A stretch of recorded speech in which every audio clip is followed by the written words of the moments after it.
Сәлем оқырмандар, бүгін сіздермен өте керемет дәмі тіл үйіретін картошка по-деревянски жасайтын боламыз. Осылай жұмсақ болып пісіп шығады.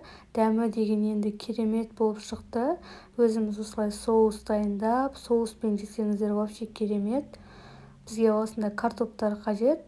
Картопты мен қабығымен бірге жасадым. Ол үшін жақсылап жуып тазалап аласыздар. Алып тастауға да болады. Содан соң осылай бірнеше бөлшектерге бөліп алатын боламыз.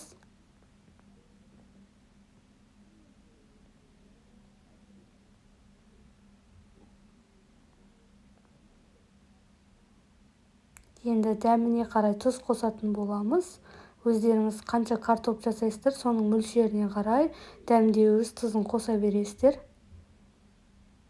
Кішкене қызыл бұрыш қостым.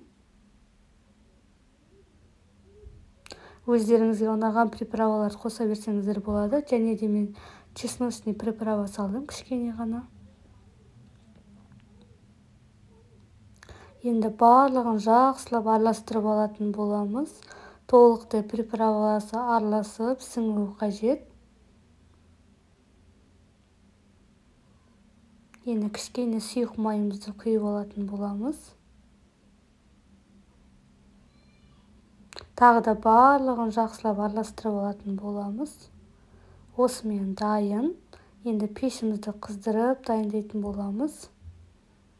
Духовкада пісіретін боламыз. Осылай барлығын рет-ретімен қойып шығатын боламыз.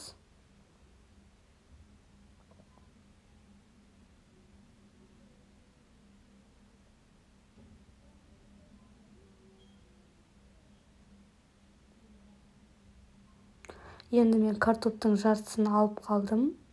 Тағы да бір басқа түрінде жасағым келіп тұр. Осылай пакетке панированный сухариді салдым.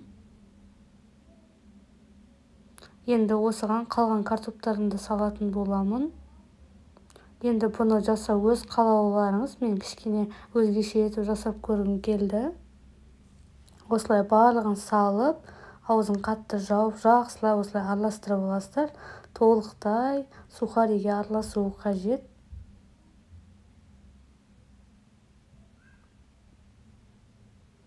Осылай шықты. Енді бұны да противенге салатын боламыз. Дайын болды. Енді духовкамызға салып пісіретін боламыз. Осылай шықты. Қазір піскеннен кейін көрсететін боламын. Біздің картоптарымыз пісті. Өте керемет болып шықты. Жұмсақ, дәмі керемет болып. Енді соус дайындайтын боламыз. Міндетті түрде соус дайындаңыздар. Майонез, және де мына жерде укроп, және де кішкене бір штук чеснок қостым. Барлығын жақсылап араластырып аласыздар. Блендермен де араластыруға болады.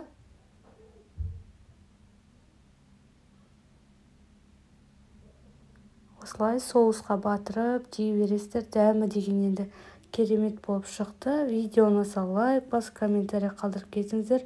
Баршаларыңызға ас болсын.